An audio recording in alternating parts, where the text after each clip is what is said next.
بسم اللہ الرحمن الرحیم۔ السلام علیکم۔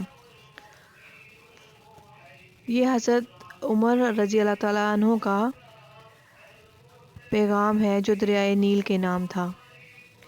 اس کو سنیں اور اپنا اسلام کو تازہ کیجیے۔ حضرت عمر رضی اللہ تعالیٰ عنہ کا پیغام دریائے نیل کے نام۔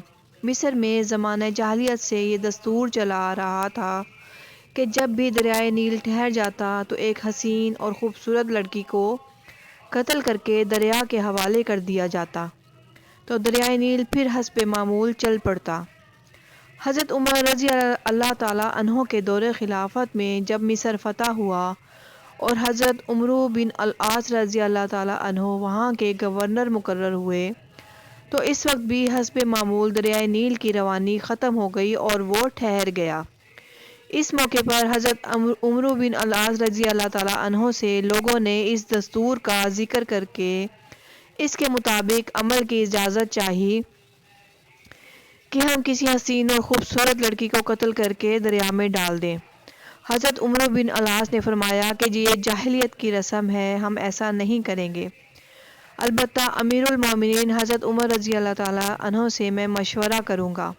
چنانچہ حضرت عمرو بن العاص نے امیر المومنین حضرت عمر کو خط لکھا اور اس واقعے کی پوری تفصیل بیان کر کے مشورہ مانگا۔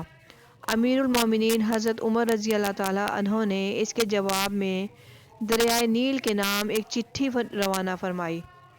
حضرت عمرو بن العاص کو لکھا کہ وہ چٹھی دریائے نیل میں ڈال دیں، اور اس چٹھی کا مضمون یہ تھا کہ یہ اللہ کے بندے عمر کی طرف سے دریائے نیل کے نام۔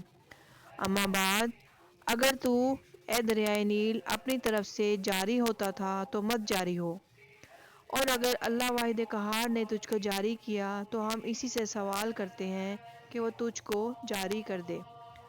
حضرت عمرو بن العاص رضی اللہ تعالیٰ عنہ نے یہ چٹھی دریائے نیل میں ڈال دی۔ ڈالنا ہی تھا کہ دریائے نیل خوب تیزی کے ساتھ رواں ہو گیا۔ سبحان اللہ۔